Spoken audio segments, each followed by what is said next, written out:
প্রতিবার বেরোনা ঝড়ে পড়ে যাবে, বাংলাতে তারা কথা আছে। এখন এর তাই অবস্থা হয়েছিল। মানুষ এই ওভার কনফিডেন্সটা পছন্দ করেনি, মানুষ এই দাম্ভিকতা পছন্দ করে। যে যত নত সে তত উন্নত। আমার মা আমাকে এই শিক্ষাটা দিয়েছেন। কোথাও হয়তো উনি এটা জানতেন না। আমার মায়ের শিক্ষা, আমি ওনাকে বলবো, মায়েরা তো সবাই সমান, ওনার মাও আমার মাতৃ সমান। আমার মা আমাকে এই শিক্ষায় শিক্ষিত করে তুলেছেন। এটা অন্তত এবার থেকে মাথায় রাখার চেষ্টা করবেন। পরবর্তী জীবনে আপনারই ভালো হবে। আমার আজ পর্যন্ত খারাপ হয়নি কোনো কিছু। মায়ের শিক্ষাকে পাথেয় করে চলেছি, খারাপ হয়নি কিছু। ব্যারাকপুরের মানুষদের জন্য যে যে পরিকল্পনা নিয়েছিলেন সেইগুলো কবে কি কার্যকর হবে ব্যারাকপুরের অলরেডি সেটা মানুষদের? যতটাই পারছি এখন থেকেই লেগে পড়েছি, এবং মানুষের উন্নয়নের স্বার্থে যেই যেই কাজগুলো করার দরকার, আমি জেতার পরদিন থেকেই আমার লক্ষ্য সেই দিকে, যেটাকে আমি ইমপ্লিমেন্ট করতে পারি। তো সেটা অলরেডি স্টার্ট হয়ে গেছে। শিশু এবং সমাজ কল্যাণ মন্ত্রী অগ্নিমিত্রা পাল বলেছিলেন অন্নপূর্ণা ভান্ডারের যে ফর্ম সেটা হবে খুব সহজ সরল। অন্নপূর্ণা ভান্ডার না, অন্নপূর্ণা যোজনা। অন্নপূর্ণা যোজনার যে ফর্মটা খুব সহজ সরল হবে, সবাই যাতে ফিল আপ করতে পারে, কিন্তু ফর্ম প্রকাশের পর দেখা যাচ্ছে একটা 12-13 পাতার ফর্ম, না, মানে এটা তো সবাই ডেটা কনফিউজ লাগবে হয়ে যাচ্ছে। প্রপার। এ তো আগে লক্ষ্মীর ভান্ডার কিন্তু রিসিভ করছেন নারায়ণেরা, মানে মহিলাদের প্রকল্প কিন্তু সুবিধা পাচ্ছে পুরুষ মানুষেরা। তো এটা তো চলবে না। এই অনেক ভুয়ো লোকজন যাদের ইনকাম ট্যাক্স অ্যাসেসি, তারা লক্ষ্মীর ভান্ডার পেয়েছে। তো এটার জন্য সরকারের যা প্রপার ডেটা দরকার সেটা তো নিতে হবে। সরকারের টাকা তো আমার আপনার পৈতৃক সম্পত্তি নয়, এটা তো সরকারি টাকা, মানুষেরই টাকা। তো সেটা তো প্রপারলি তাকে জাজ করে দিতে হবে, সরকারকে প্রপার ডেটা অ্যানালিসিস করে ভেরিফাই করে দিতে হবে। যথেচ্ছভাবে করা যাবে না। আমরা অ্যাকাউন্টেবিলিটি রাখতে জানি এবং অ্যাকাউন্টেবিলিটি ফিক্স করতে জানি। প্রপারলি না হলে উই উইল ফিক্স রেসপন্সিবিলিটিজ। এরকম ব্যাপার নয় যে যা ইচ্ছা তাই চলতে পারে। কিন্তু কিছু মানুষ জানতে চাইছে পরিবারের অনেকের ক্ষেত্রেই তাদের সম্পর্ক নেই, পরিবারে যারা বড়রা রয়েছে তাদের সুসম্পর্ক নেই, সেক্ষেত্রে তারা কি করবে? দেখুন, যা ফর্ম আছে লোকালি বিএলওদের মাধ্যমে হবে বিষয়টা। তো সেই বিএলওরা যথাযথভাবে তাদের গাইড করবে পলিটিক্যালি। আমাদের যখন যেরকম প্রয়োজন পড়বে আমরা নিশ্চয়ই সেভাবে গাইড করে দেবো। ফর্মটার মধ্যে এমন কিছু হাতি ঘোড়া মাথামুন্ডু নেই। এটাকে একটা নিয়ে অপপ্রচার তৈরি করা হচ্ছে, কিন্তু এই অপপ্রচারে অহেতুকভাবে লোকজনদের বিচলিত হওয়ার কোনো কারণ নেই। এতদিন আমরা দেখেছি যে তৃণমূলের আমলে কোনো বিরোধী দলের সাংসদ বিধায়ক বা কাউকে প্রশাসনিক বৈঠকে ডাকা হতো না, কিন্তু এইবার দেখা গেছে যে মুখ্যমন্ত্রী শুভেন্দু অধিকারী প্রশাসনিক বৈঠকে উপস্থিত রয়েছেন তৃণমূলের সাংসদ এবং বিধায়করা, সেখানে উপস্থিত ছিলেন কাকলি ঘোষ দস্তিদারও। দেখুন, 2011 সালে যেটা হয়েছিল সেটা পালা বদল। 2026-এ যেটা হয়েছে সেটা হচ্ছে পরিবর্তন। আক্ষরিক অর্থে পরিবর্তনের ক্ষেত্রে যা যা হওয়া দরকার সমস্ত কিছুর পরিবর্তন। এই রাজনৈতিক সংস্কৃতিরও পরিবর্তন আমরা চাই। তো এটা তো খুব স্বাভাবিকভাবে, এটা তো খুব একটা সাধুবাদ জানানোর মতন পদক্ষেপ। ওরা যে ভুল করতো সেই ভুল আমরা করব, এটা তো কাম্য নয়। আমরা ওদের ভুলগুলো শোধরানোর জন্য যা যা করা দরকার সেটা আমরা নিশ্চয়ই করব। অরূপ স্বরূপ, সুশান্ত ঘোষ এবং কাকলি দস্তিদার সহ তৃণমূলের অনেক কাউন্সিলর, চেয়ারম্যান তারা পদত্যাগ করছে। তৃণমূল কি এবারে পুরোপুরি ভেঙে গেল ওরা তাহলে? নিজেরা ভীত সন্ত্রস্ত। আমরা তো বলেছিলাম তৃণমূল হেরে যাওয়ার পরে তৃণমূল বলে কিছু আছে এটা বাংলার মানুষ আর দেখতে পাবে না, মানুষ ভুলে যাবে। তো সেই ক্ষেত্রে স্বাভাবিকভাবে যেটা হওয়ার সেটাই হচ্ছে। আমাদের এখানে কোনো বক্তব্য নেই, আমরা লাগাতারভাবে বলে গেছি কাউকে পদত্যাগ করতে হবে। কিন্তু তারা নিজেরা ভয় ভীত হয়ে যত চুরি করেছে, তো তারা নিজেরা ভয় পাচ্ছে। এখন আমি বলছি পদত্যাগ করে কিন্তু চুরি থেকে বাঁচা যাবে না। চুরি যদি করে থাকে তার জন্য যা যা আইনানুগ ব্যবস্থা সব নেওয়া হবে, কেউ ছাড় পাবে না। অপরদিকে দেখা যাচ্ছে ডিটেক্ট, ডিলিট এবং ডিপোর্ট যে নীতি সেটা অলরেডি শুরু হয়ে গেছে। 100 বার হবে। আমাদের ভারতবর্ষে থাকবে, আমরা ধরবো, ধরার পরে জেলে আমার আপনার পয়সায় ভাত খাবে, ডাল খাবে, মাছ খাবে, ডিম খাবে, হতে পারে নাকি? আমরা সরকারি আতিথেয়তায় বাইরের দেশের লোকদের রাখতে পারবো না। যাদের দেশের মানুষজন তারা বুঝে নিক, আমরা অত দায়িত্ব নিতে পারবো না। উত্তর চব্বিশ পরগনার হাকিমপুরে রীতিমতন সেখানে বাংলাদেশিদের ঢল নেমেছে, উপচে পড়া ভিড় সেখানে। তারা বলছে তাদের আধার কার্ড, ভোটার কার্ড সবই ছিল, লক্ষ্মীর ভান্ডারও পেত এতদিন।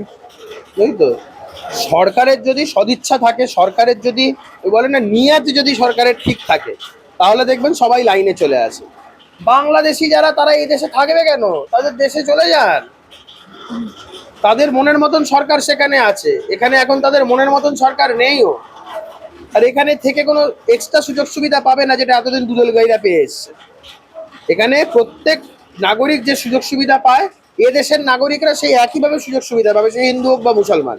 কিন্তু এই দেশের যারা নাগরিকই নয়, তাদেরকে আমরা সুযোগ সুবিধা দিতে যাবো কেন? অবৈধ যে নির্মাণ চারিদিকে দেখা যাচ্ছে যে এতদিন ধরে হয়ে এসছে, চারিদিকে বুলডোজার চলছে, অনেক মানুষ তো মানে যারা হকার তাদের উচ্ছেদ করে দেওয়া হচ্ছে, অনেক মানুষ। দুটো এক বিষয় নয়, হুম। দুটো এক বিষয় নয়। অবৈধ নির্মাণের সাথে আপনি হকারদের যোগ করে দিতে পারেন না। অবৈধ নির্মাণ যারা করেছে সেই ক্ষেত্রে সরকার কড়া পদক্ষেপ নেবে এবং যা করবে আমরা সাধুবাদ জানাই। হকারদের বিষয়টা আমরা যথেষ্ট সংবেদনশীলভাবে দেখছি বিষয়টা, তাদের ক্ষেত্রে কিভাবে তাদেরকে রিহ্যাবিলিটেট করা যায় পুনর্বাসনের ক্ষেত্রে সেই ব্যাপারটা আমরা দেখছি। কিন্তু এও তো সত্যি কথা যে তৃণমূল আমলে বহু পয়সা নিয়ে লোকের কাছ থেকে বেআইনিভাবে বহু মানুষকে হকার হিসাবে বসিয়ে দেওয়া হয়েছে, এই ধরনের ব্যাপারগুলো ঘটেছে। আপনি যেমন হকারদের বিষয়টাও দেখছেন, at the same time public safety is also to be looked into. বহু আজকে ফুটপাত আছে, আপনি ফুটপাত বলে সেটাকে বুঝতেই পারবেন না, এমন এনক্রোচমেন্ট হয়ে গেছে। তো সেই বিষয়গুলো মাথায় রাখা উচিত। এই যে বিভিন্ন জায়গায় অবৈধ নির্মাণের ব্যাপারটায় আসি, ওখানে অনেক ফ্ল্যাট এরকম তৈরি হয়েছে, সেই ফ্ল্যাট লক্ষ লক্ষ টাকা দিয়ে মানুষ সেগুলো কিনেছে, তারা সেগুলো তো মাথার সেগুলো ছাল রাজ্য হারাচ্ছে। সরকার রাজ্য সরকারের তরফ থেকে কিছু নির্দেশিকা আছে যে রেসিডেন্সিয়াল অ্যাপার্টমেন্টসের ক্ষেত্রে কিভাবে ডিল করতে হবে, কমার্শিয়াল অ্যাপার্টমেন্টস বা আন্ডার কনস্ট্রাকশনকে কিভাবে ডিল করতে হবে সেটা রাজ্য সরকার দেখবে। কিন্তু if anything is illegal right from the very Inception, সেটা ইললিগালি, সেটা ভয়েড অ্যাব ইনিশিও। কোনো ইললিগালিটি কখনো একটা স্টেজের পরে গিয়ে সেটাকে লেজিটিমাইজ করা যায় না। তো সেই ক্ষেত্রে সরকারের কিছু নির্দিষ্ট দিক নির্দেশ আছে, সেইভাবেই কাজ হবে। দেখা যাচ্ছে যে তৃণমূলী আমলে যারা দুর্নীতির সাথে জড়িত সকলের বিরুদ্ধে ব্যবস্থা নেওয়া হচ্ছে। অভিষেক ব্যানার্জির নামও তো কয়লা দুর্নীতিতে ছিল, তাহলে কি তার বিরুদ্ধে ব্যবস্থা নেওয়া হবে? এই কদিন আগে যেগুলো দেখেছেন ওগুলো ট্রেলার ছিল, পিকচার আবি বহুত বাকি है। চুরি যে করেছে, মানুষের পয়সা যে খেয়েছে, তাদের নিস্তার নেই, তাদের আমরা ছাড়বো না। কিন্তু তার যে রক্ষা কবচ 30শে জুলাই অবধি তার যে রক্ষা কবচ সেটা তো বহাল রয়েছে। থাক না, রক্ষা কবচ থাক না, দেশের বাইরে যেতে বারণ করে দিয়েছে হাইকোর্ট সমস্তভাবে এবং ইনভেস্টিগেশনে কোঅপারেট করতে বলেছে। অভিষেক বন্দ্যোপাধ্যায় কি মানে এতদিন ছিল না একটা কেউকেটা, সেই ব্যাপারটা নেই। থানায় যাবে, হাজিরা দেবে, অন্য 10টা ক্রিমিনাল যেভাবে থানায় গিয়ে হাজিরা দেয়, অভিষেক বন্দ্যোপাধ্যায়কে ওই 10টা ক্রিমিনালের মধ্যে একটা ক্রিমিনালের মতন গিয়ে থানায় হাজিরা দিতে হবে। বাংলার মানুষ এখন বুঝতে পারছে অভিষেক বন্দ্যোপাধ্যায় কোনো রাজপুত্রও নয়, কোনো বড় কেউকেটাও নয়। Abhishek Bandyopadhyay is just like another common man living in the society. তার যে 17টি ঠিকানায় নোটিশ গেছে, সেই সংক্রান্ত যখন তাকে প্রশ্ন করা হচ্ছে তিনি রীতিমতন মেজাজ হারাচ্ছেন এবং বলছেন চিহ্নিত করে দেওয়া হোক কোন জায়গাটা অবৈধ। মেজাজ হারাবে খুব স্বাভাবিক তো, এতদিন পিসির ভাইপো হিসাবে রাজ্যে যাচ্ছাদাই করে এসছে, এখন সরকার পরিবর্তন হয়েছে, উনি ভাবছেন তার সমস্ত কৃতকর্মের ফল তাকে পেতে হবে না, সবটাই ক্ষমাঘেন্না হয়ে যাবে, মূর্খের স্বর্গে বাস করছে। আমাদের নেতা বলেন না খাউঙ্গা না খানে দুঙ্গা, খেয়েছে যখন তার তো হিসাব দিতেই হবে, তাকে তো শাস্তি ভোগ করতেই হবে। সুজিত বোস, শান্তনু সিনহা বিশ্বাস ইতিমধ্যে গ্রেফতার হয়ে আছে। তা মানে মমতা ব্যানার্জি তো খুব ঘনিষ্ঠ ছিল শান্তনু সিনহা বিশ্বাস, এবারে কি মমতা অভিষেকের দেখতে থাকুন না কি হয়, সমস্ত তথ্য ফাঁস হতে পারে? দেখতে থাকুন, আগে আগে হতা হ্যায় क्या। ফার্স্ট কোয়েশ্চেন হচ্ছে যে সিআইডি কালকে নয়না ব্যানার্জির বাড়ি গেল, সই মিসম্যাচ করছে, বিধানসভার সচিব তিনি কমপ্লেন করেছেন হেয়ার স্ট্রিট থানায়, এবং তারপর এই সিআইডির এই গিয়ে সইটা মিলিয়ে নেওয়া। ভগ্নপ্রায় অবস্থায় তৃণমূলের, তার মাঝেও সইচাল।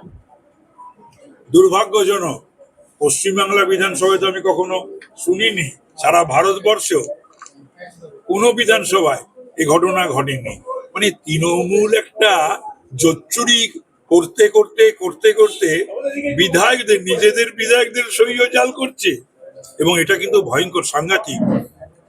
আমি হেসে হেসে বলছি বটে, স্পিকার যদি দেখা যায় যে এই সইটা কোনো এমএলএ, এটা যদি প্রমাণিত হয় তার মেম্বারশিপ যেতে পারে, যাওয়া উচিত। আর এছাড়াও এটা তো একটা সই জাল করা, তো সুতরাং এটা পুলিশের যে কেস হয়েছে তার বেশি যেহেতু সিআইডি এসেছে, এটাও যদি কোনোভাবে প্রমাণিত হয় তাহলে পানিশমেন্ট অবধারিত। পশ্চিমবঙ্গ বিধানসভায় বিধায়কের সই জাল হচ্ছে, আমি আতঙ্কিত। এইটা ভেবে গত 15 বছরে মুখ্যমন্ত্রীর সই জাল হয়নি তো? গত 15 বছরে chief secretary, home secretary, DM, অন্যান্য মন্ত্রী বা এমএলএদের সই জাল হয়নি তো? বহু কাজ তো, বহু কিছু তো ঘটে গেছে, হয়ে গেছে। জানি না। মানে এই আশঙ্কা এই জন্যই করছি, যারা নিজেদের রিজলিউশনের যে সিগনেচার 80 জনের মধ্যে 70 জন, সেই সই যদি জাল করতে পারে, তাহলে 15 বছরে বিভিন্ন কাজের জন্য, হ্যাঁ, তারপরে হচ্ছে গিয়ে টেন্ডার টেন্ডার অনেক কিছুর জন্য তারা এই জোচ্চুরি বা এই জালও যে করেনি, এটা কে বলবে? কত তদন্ত করবে বলো তো প্রতি পদক্ষেপে? মানে তৃণমূল তো এমন একটা দলে, তো কত তদন্ত করবে? ও তোর সর্বাঙ্গ ব্যথা, তুই ওষুধ দিবি কোথা? এ তো মানে আপাদমস্তক একটা জাল জোচ্চুরি। তো ভেরি ডিফিকাল্ট মানে for us, for our government, মানে এটা যেটাই তুমি খুলবে তুমি সেখানেই কিছু না কিছু পাবে। দাদা, এই অন্নপূর্ণার ভান্ডার নিয়ে একটা তৃণমূল কংগ্রেস সোশ্যাল মিডিয়াতে একটা ক্যাম্পেইন করছে, তাতে বলছে যে মানুষকে প্রতারণা করা হয়েছে। আগে অন্নপূর্ণার ভান্ডার নিয়ে যেটা বলা হয়েছিল, পরবর্তী ক্ষেত্রে 3000 আচ্ছা, ওরা কিছুদিন, অন্তত কয়েক মাস একটু চুপ করে থাকুন না। সেলোটেপ যেমন লাগাতো, ইভিএম মেশিনের মুখে সেলোটেপ লাগাক। তৃণমূলের মমতা ব্যানার্জি থেকে শুরু করে অভিষেক তো কোথায় আছে ভগবান জানে, শব্দ পাচ্ছি না। ওদের সবাই মুখপাত্ররা, এরা মুখে এখন বেশ কিছু কয়েক মাস সেলোটেপ লাগাক। দাদা, অভিষেকের বিরুদ্ধে আবারও এফআইআর হয়েছে, ভবানীপুরে আবারও অভিযোগ করছে, একটার পর একটা অভিযোগ করছে, তাকে খুঁজে পাওয়া যাচ্ছে না। আর কালকে আবার বেলেঘাটাতে আসবে অভিষেক। রাস্তায় গেলে কি রাস্তায় বেরোনোর কথা? যারা তৃণমূল কংগ্রেসের যারা অত্যাচার হচ্ছে তাদের পাশে দাঁড়ানোর জন্য। হ্যাঁ, পোস্টপোলের শিকার তৃণমূল, যারা ওনারা অভিযোগ করছেন, পোস্ট পোল অভিযোগ দাবি করছে বা তৃণমূল বলছে। আমি বোধহয় সম্ভবত ওই যেদিনকে স্পিকার নির্বাচনের সুযোগ পেয়েছিলাম বলার, সেদিন বলেছিলাম যে এরা নির্লজ্জ বেহায়া। আজ আবার বলছি, পোস্ট পোল ভায়োলেন্সের কথা তৃণমূল বলছে। 321 জন আমাদের টোটাল মারা গেছে ওদের রাজত্বে। একটা নির্বাচন হয়েছে পশ্চিমবাংলায়, সে বিধানসভা হোক, লোকসভা হোক, কর্পোরেশন হোক, মিউনিসিপ্যালিটি হোক, ত্রিস্তর পঞ্চায়েত হোক বা উপনির্বাচন হোক, যে রক্তপাত হয়নি বা লাশ পড়েনি। তোমরাও আর্কাইভ থেকে বার করো না, করে করে দেখাও যে পোস্টপোল ভায়োলেন্সে কি কি করেছে। কত বাড়ি আগুন জ্বলিয়ে দিয়েছে, কত দোকান, কত পাট ব্যবসা। 5 বছর বাইরে রয়েছে বা ছিল, ফিরেছে বাড়িতে এই 4 তারিখের পরে। 5 বছর বাড়ির বাইরে ছিল। লজ্জা করে না পোস্টপোল ভায়োলেন্সের কথা বলতে কারো তৃণমূলের? বলছি, এই দীপঙ্কর ভট্টাচার্য, আপনি জানেন বাদুড়িয়ার চেয়ারম্যান, তার 2.5 কোটি টাকা পাট ক্ষেতের নিচে ত্রাণের জিনিস। আজকে আবার দেখা যাচ্ছে পঞ্চশায়রে, সেখানেও একই জিনিস, ত্রাণের সব ত্রিপল, সেগুলো তৃণমূলের পার্টি অফিসে। সিপিএম এর মাটি খুললে হাড়গোড় পাওয়া যেত, এখন পশ্চিমবাংলায় মাটি খুললেই তুমি টাকা পাবে তৃণমূলের। আমাদের সরকারি যারা ত্রাণের জিনিসপত্র, এগুলো তৃণমূলের পার্টি অফিসে কেন? এগুলো ওরা প্রকিউর করে রেখেছে কেন? কি মানে নাকি বাংলাদেশে পাচার? ওরা তো নিজের যে কোনো ব্যাপারে, এই আয়লা হলে পরে, তারপরে তোমার এই ধরনের ঝড় বিপর্যয় এগুলো হলে পরে তৃণমূল খুব খুশি হতো, কারণ ওখান থেকে টাকা মারবে, এইসব টেরপল ব্যাপারটা বা ত্রাণ সামগ্রী বেচবে, বা রেখে দিয়েছে, এখনো রেখে দিয়েছে। তাই তো মানুষ পরিত্রাণ চাইলো 2026-এ। Thank you.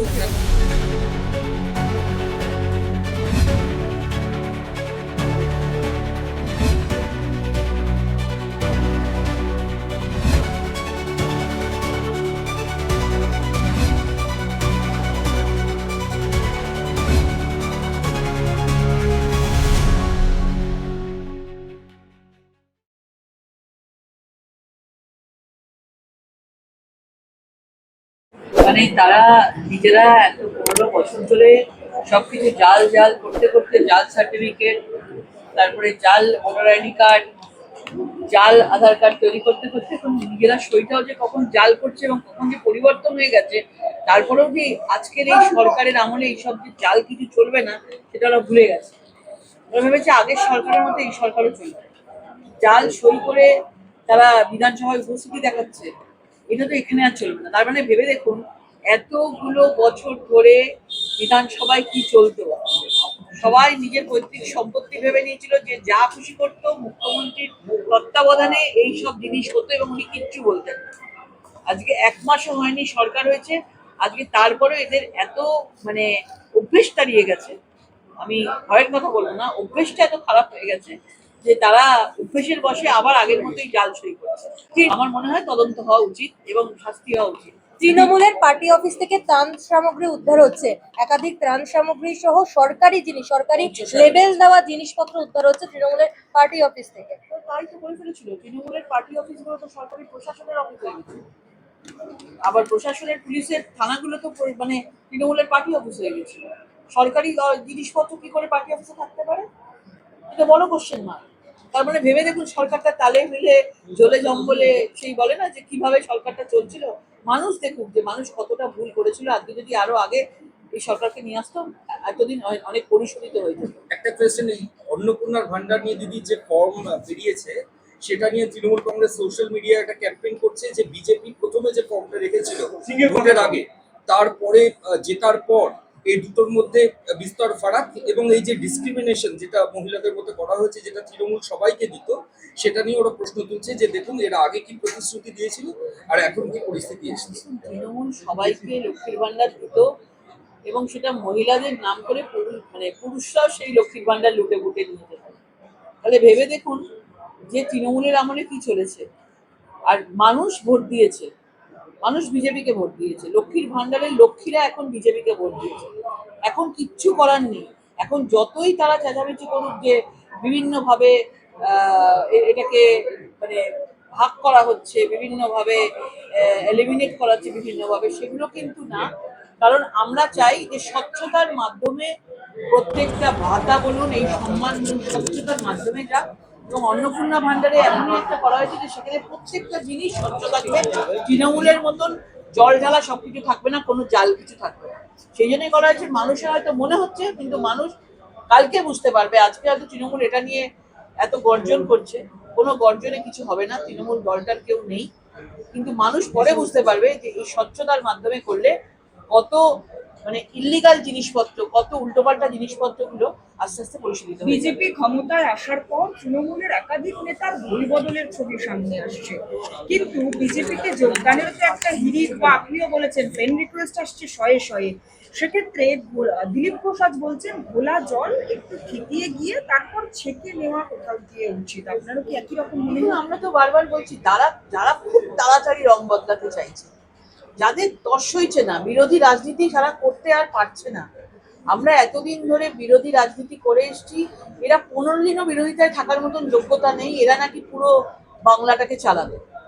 আপনারা ভেবে দেখুন, 15 দিন পর্যন্ত থাকতে পারছে না বিরোধী চেয়ারে বসে। এবং যারা এই ধরনের তাড়াহুড়ো করছে তাদের মানুষ চিনে রাখুক যে তারা আসলে নিজেরটা ছাড়া কোনোদিনই কিছু বোঝে না। এবং আমরা নিশ্চিত জানি, আমাদের রাজ্য সভাপতি বলেছেন যে কোনো রকম ভাবে কোনো এখন দলে জয়েন করার সম্ভাবনা এখন আগামী ভবিষ্যতে 3 মাস নেই।